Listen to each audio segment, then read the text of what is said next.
Hello, everybody. How are you?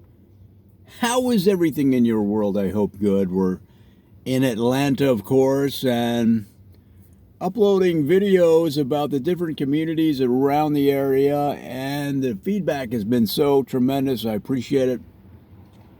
This video is going to be on 3 more, and we'll have a bunch of these and talk about the different areas of town. It's such a fascinating historical town, and it reminds me a little bit of Los Angeles, honestly. The large Hispanic population, the weather is very similar. The freeways are the big freeways are similar, and then so much is different. We were driving through Druid Hills, and I'm looking at these homes.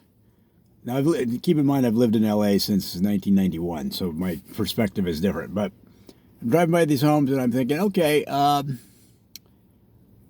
3 million, 5 million, and ballparking the prices as I'm driving by. 8 million. I pull out a real estate app, and it says 1 million, 1.2 million.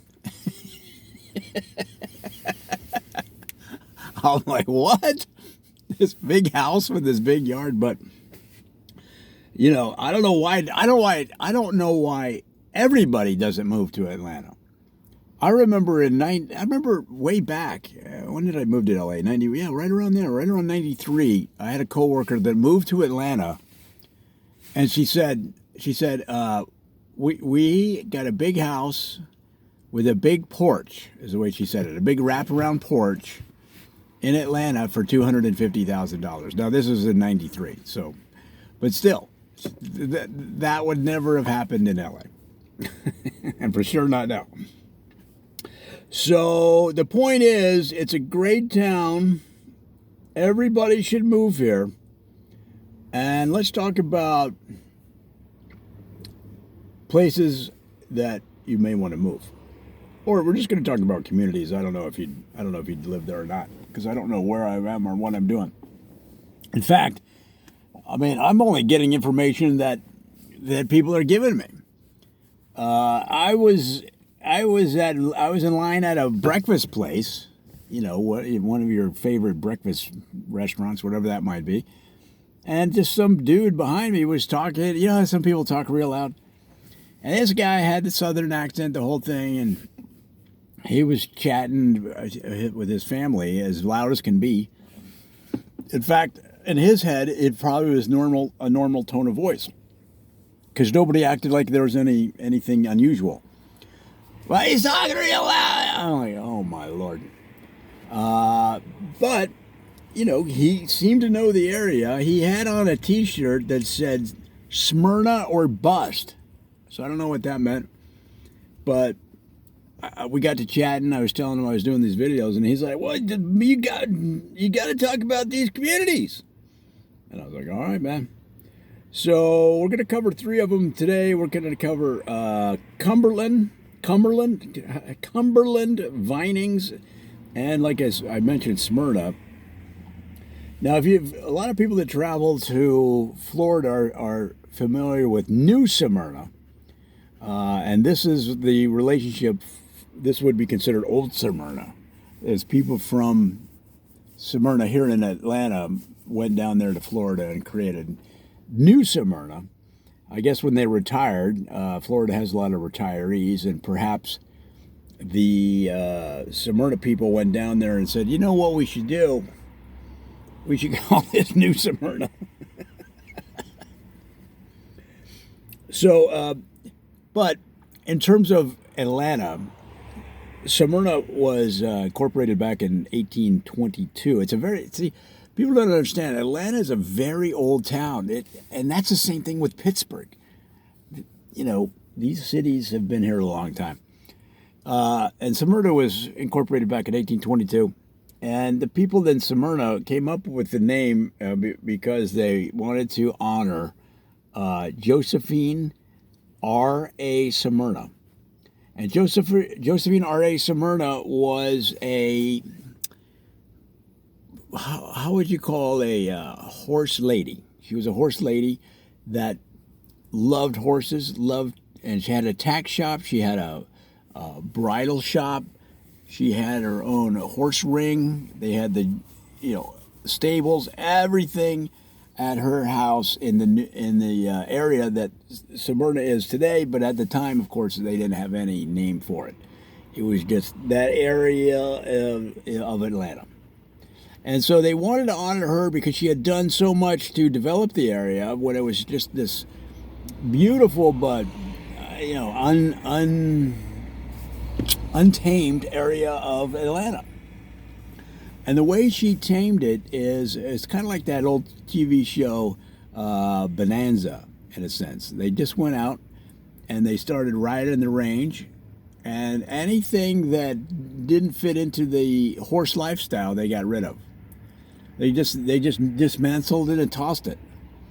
So, for example, there used to be an amusement park in the Smyrna area in that time period, and you could ride the merry-go-round, you could ride the Ferris wheel. They had a roller coaster, and I think in those days it was called Atlanta Amusement Incorporated. Well, she and her friends got off their horses with some wrenches. They unbolted every ride, and they attached them to ropes and dragged all of that stuff outside of the Smyrna area because it didn't have anything to do with horses. The only thing that the amusement park owner had a shot was the merry-go-round. He said, look, there's horses. And Miss Smyrna looked at him and said, son, that's a horse, but he doesn't eat. And if he's not eating, he's not getting fleas off of him. So out went the Ferris wheel. They turned it on its side and wheeled it down the road like a big giant tire with the horses going sideways. And so it became a big horse area. It was, you could hunt fox, right? There was polo ponies. And so in honor of all of those efforts that she made, they named it Smyrna, which it is today. Now, next to Smyrna is Vinings. Now, on the east side, southeast side, is Vinings. Now, Vinings is interesting because it kind of fit into that landed gentry lifestyle that was going on in Smyrna. And in this case, they were putting in vineyards. So, that whole wine snob scene where people collect wine and they have a wine cellar in their house and they, taste wine from all over the world. And the wine snobs. That's what the original Vinings was. Now, these communities are completely different now. I'm just talking about when they were formed. And, of course, Atlanta had a lot of these landed gentry types with their horse boots, wearing their chaps, walking into their house wearing chaps. Anybody that walks into your house or a house wearing chaps, like they just got off their steed, is either a horse snob, a wine snob, or both. But they fit into each other because Vinings was the big wine country at the time. So you could take a tour in Vinings of the different vineyards, and they would pour you a little bit of wine, and then you acted like you knew what you were doing. But basically, you wore your polo shirt, your tweed pants, your argyle socks, and some loafers. And you held it up to the light, took a little sip, swished it around, and you'd say things like, delightful. Oh, delightful. Or, oh, you'd express, oh, that's got a, woohoo. This one is a little bit tart. Okay, you'd say things like that. And that was how Vinings got its start back in the day. And it was honestly, it was good thinking and the part of the guy that originated the wine country in that area, and that was Chester P.P. Woad. And he was the guy that said, listen, let's all get together. Let's work with the lady from Smyrna. Let's get this kind of horse wine country vibe going out here, and that will be our hook. Because remember, Atlanta was growing like a weed. People were coming to Atlanta from all over the South at that time. So you really were competing with other communities like Buckhead, like Cabbagetown, right? In those days, a lot of these communities were very attractive, has low real estate prices, lots of land, and good schools. So if you were trying to attract the highfalutin crowd, you had to put together a package, and they worked together between Vinings and Smyrna to get that wine and horse. You know, they at one point they were running fox hunts where you could drink wine while you were on the horse. So what they would do is, because these people they were trying to really attract the high-end crowd, that you could ride along after the fox, and then another, like a waiter, for example, for lack of a better word. It was beyond that because they had riding ability. But a waiter would ride alongside you, okay, and serve you wine, would hand you a wine glass as you're both riding along on a fox hunt. If you've ever been on a fox hunt, you're not going slow. It's a full out, you know, for the most part. Sometimes you're walking along, but it's a full thunderous ride. And so for the person to ride alongside you at speed and hand you the glass of wine so you could sip different varieties and give them your feedback at the same time, I mean, that was a tremendous value that Mr. Woad came up with. That was a great idea. And of course, Miss Smyrna went along with it, and they were the twin towers of the horse wine lifestyle in Atlanta for many years. Now it's faded, of course, and you don't have many people, you know, chasing fox within the Atlanta city limits anymore. That's all done. That's done down at Buckhead. Get it? So that is the history of those two communities, though, and a vital part of the history of Atlanta. And of course, Cumberland is third on our list of this video. Now, Cumberland, they kind of looked at what was going on in that area, and they said, all right, what can we do that fits into what they're doing, but also reaches down and talks to the common man? And should we even do that? Is that trying to throw too big of a marketing umbrella around what we're trying to do here in Cumberland? And they talked about some ideas. Somebody said, what about the Cumberland Gap? We could use the Cumberland Gap idea. And that was quickly shot down because it's already been done. The Cumberland Gap, everybody knows what it is. So in those days, somebody said, how about this? We work with clothiers and fashion designers and clothing stores and design a line of clothing that fits into the wine and horse lifestyle, and broaden it to include tennis, golf, and other snobby sports at the time. Okay, and so they came out with the Cumberland line, which was a very high quality line of clothing for the practical-minded person on their way to becoming a snob. So it wasn't quite the snobs, it was the people on the way up. You might call them the nouveau riche, right? The kind of people that didn't really know the difference between a Spanish Riesling and a California Gewürztraminer wine. Okay, they don't know, but they want to know. And Cumberland really used that as their hook, and they would invite you to move into the area to buy a house and wear their clothing. So it was called the Cumberland line.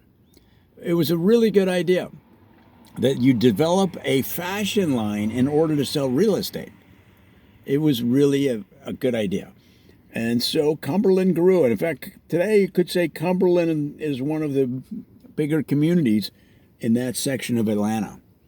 And again, it's lost a lot of this early snob appeal thing they were trying to develop out there.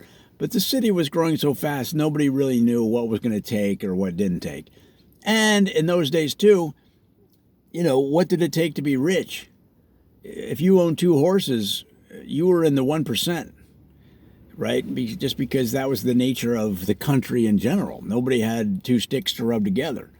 I mean, around the world, it was just not like it is now, where, even your cousin, who barely got out of 5th grade, has 3 cars. 2 of them, of course, are in the backyard up on blocks, but they use those for parts for the car that works, right? So even the people in other words, you can go into a major retailer today and buy a decent golf shirt for $6. Okay, $8. But that's only possible because of the changes in worldwide manufacturing and shipping, and right. In those days, you had to make your own shirt, right, and sew the buttons on, and the buttons you had to make from twigs that you found on the ground. I mean, everybody was broke, is what I'm trying to say. So if you had 2 horses, you were in the 1%. You didn't necessarily have to know where all these wines came from, or, even the wine people were faking it. Even the wine snobs were faking it. They're fake. Who has time? Who has time to know every wine there is in the world, and to just so they can order the right bottle for dinner twice a year? Nobody has that kind of time. Nobody. Even the people that know the wine don't have that kind of time to know wine. It's just way too much time investment for the payout, unless you sit around with 400 wine bottles in your house and you pour wine, you pour your Cheerios, and then you pour wine over the Cheerios.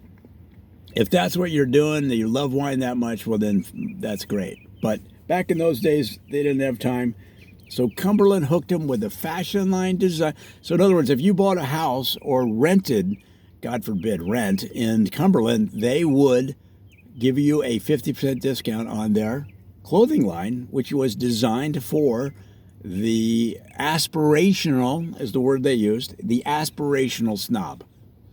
If you really wanted to be a snob but didn't know how, or didn't have quite the net worth yet to pull it off, they would help you do it. It was brilliant, and between the 3 of them, Cumberland, Vinings, and Smyrna, they established a marketing mix that helped them grow very rapidly. Now, ultimately, as the 1800s evolved, a lot of that went to the wayside as normal people moved in, and now it's more of your everyday people that live there. But that was how it worked back in the day. And that is 3 more communities that we're learning about. Guys, I love it. I love history, and I love learning things, and I love all this stuff that's going on in Atlanta. It's just unbelievable, guys. And we're going to have a lot more videos. We're going to have videos on how to meet single people. The one video series that I get the most reaction from, be honest with you, is how to meet single people in these towns. We did a series in Pittsburgh. It got a huge reaction. And so we're going to do videos on how to meet single people. We're going to do videos on what to do and where to go. What are some of the things you can only do in Atlanta? We're going to do videos on that. We're just going to be doing so much stuff. It's like a party that if you're not there, you're going to be standing outside the building and the band's going to be playing. It's like those cartoons where the band's playing and musical notes are coming out the windows and the roof is bouncing up and down from the exciting band playing and people dancing. That's what it's like in these videos. It's a party, and if you're not here, you're not going to be in the party, in the cool kids. You're not going to be one of the cool kids.